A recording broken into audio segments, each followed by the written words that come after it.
What is up? Kayak Excursions here. Crazy stuff been going on. Decided to make a video. So, got a crazy beard going on too. Not shaving until the end of November though, you know what I'm saying? For the broskies. This whole time, for like a year that I've been in Arizona, I haven't even had a motorcycle license. I didn't even realize it. They didn't set it up so that I'd have like a motorcycle license or a motorcycle endorsement, unfortunately. So this whole time I've been riding around thinking that I had a license. The other day some kid up at Taco Bell was asking me about it, and I pulled out my license to show him, and then I realized like, hey, this is just a regular license. So I'm kind of stuck. Now I have to take the driver's test all over again just to, fix their mistake. However, it doesn't matter because right now, my friend smashes my motorcycle. He backs right up into the thing. So this is now the third time that motorcycle has been hit by a vehicle. He's going to pay for the damages and stuff, but I was looking up the prices, and I was telling him like, look, the headlight alone is $1,000. It's probably going to be like $2,500 to get everything fixed back up to OEM. He wanted me to just look for a new bike. I told him like, not going to happen because that bike barely fits on the bus, and that was like the whole purpose of getting a shuttle bus, was so that I could put my bike in using the hydraulic lift. At first I was really upset about it, you know what I'm saying, but now like I kind of calmed down a little bit. And he's a good friend of mine. He's the same guy who lent me like the $10,000 to get a bus. I can't be too upset with him. So now I live on my bus. It's not bad, you know what I'm saying, like I definitely don't mind living on a bus. Anyway, one of these days I'm gonna go take a trip on the bus out to the valley. Should be pretty cool. I'm just getting tired of working on it, and I actually want to put it to use, you know what I'm saying? So, like, I sleep in it right now. It might not be perfect, but it does have, a toilet in there. Does have a very basic shower / pail system, and I can cook. So, out here cutting the aluminum.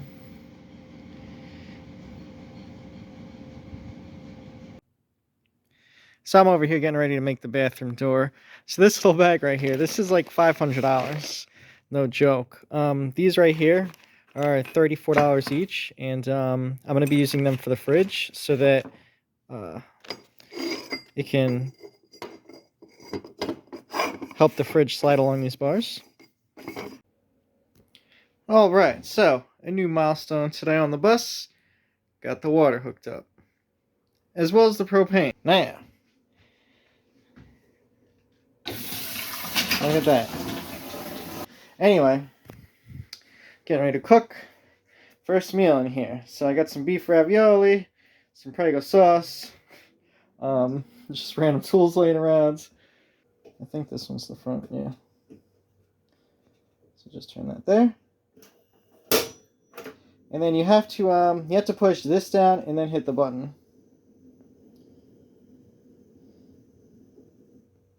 Which is kind of a pain.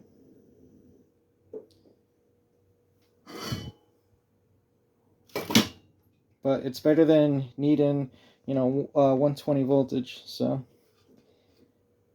Look at that. You can see I got a little, one of the Camper cook sets. I got the mainstay stainless steel cookware set.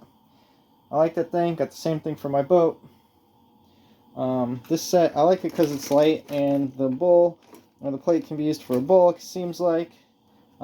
It's got a little folding cup, and I think it's like the perfect size. Let me get this thing filled with water here. Oh yeah, check this out. How about that?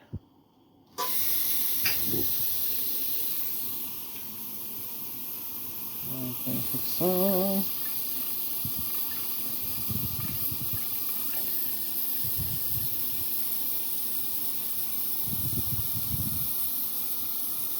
Alright, this thing's pretty cool. So I hit this button, I get that, I hit this button, I get like a little stream, a jet.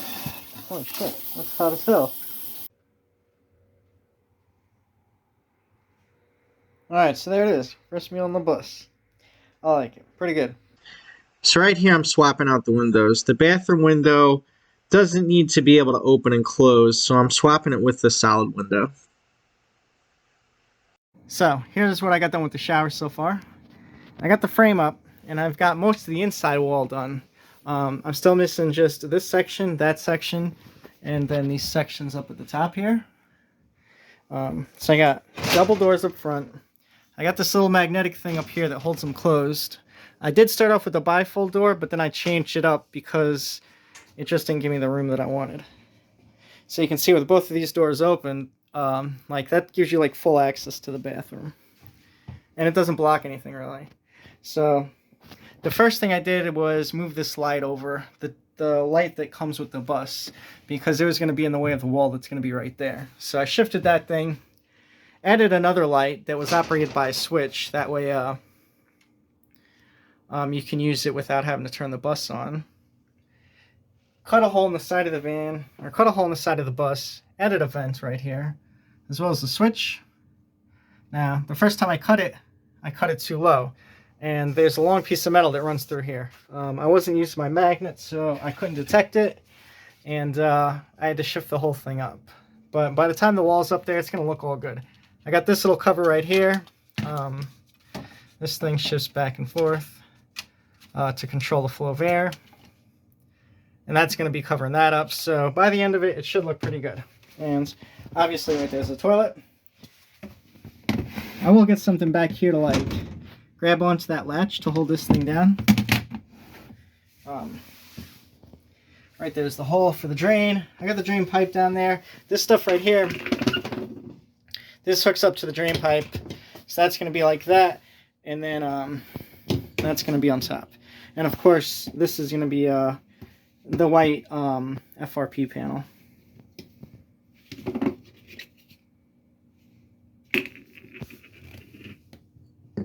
A PVC panel, whatever you want to call it. And then that drain also goes out to the sink as well.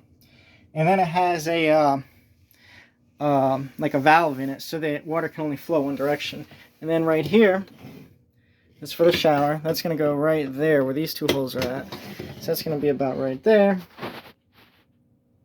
You can already hear this thing leaking water because I do plug this thing in.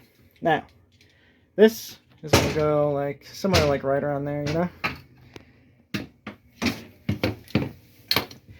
So almost done. Just got a few more things to do. I would say that right now at this point, it is probably halfway done. And what I did was I ran the wires all the way through the ceiling to the other side, and then I got them labeled over here, just waiting to go. Bathroom light, bathroom vent. And then this shower will be complete. Right up here is the fan. I got it open right now.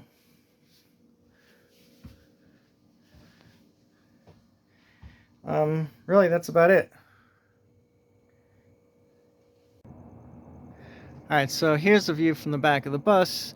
Right up there is the exhaust for the water heater. Now, I was worried that it was plastic, that it was going to melt or something, but it seems to be doing just fine. Even though I have a propane tank up under this thing, I got this one sitting out here because this one actually has propane in it, so it's easier just for me to use this thing than it is to take that thing out and go fill it up. Right here is the water thing that I installed. So this right here, the one on the right is for a garden hose. I guess they call that city water.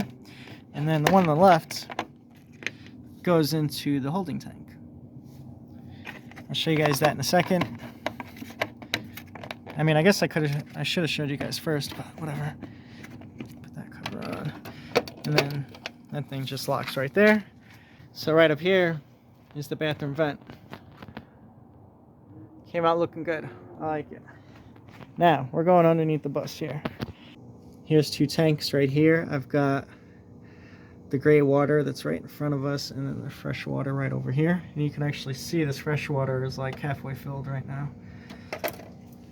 So for the gray water, I do have this hose that I have to connect to the drains that are up underneath the sink and the shower. I haven't done that yet. I'm just leaving it there for now. Alright, so this is the other side of that part out there. The brass, that's the city water inlet. So it comes in, goes through a check valve, then goes up through into the bus, right? The bottom one is a vent that comes out of the freshwater tank. If I ever see water coming out of there, I know that the tank's full. You know what I'm saying? Because that means that the water that I'm dumping into the big tube on the right has done filled up the tank, and it's coming out of this tube. So not only does it vent water, but it also lets me know when I got the thing filled. Right here is the accumulator. You can probably read that. And then the orange thing up there is the pump itself. Then, of course, if you follow the line from the pump through the accumulator, you'll see that it also goes through a check valve and then right up into the bus. That way the city water and the pump, you know, don't try to like fill each other. Now, right here is my propane tank. Right here's the propane hose that just plugs in right there. As you can see, I got two brackets holding it on there. This is basically a forklift mount, a forklift propane tank mount. And the thing is, this thing is so strong that really, in reality, just one of these have to be on here to hold this tank. So having two of them, plus I have this little bungee cord on there. So right here is my diesel heater that I got. I still have to install it. This is what's going to heat my bus. Now on my boat, I use propane, and it's not very efficient.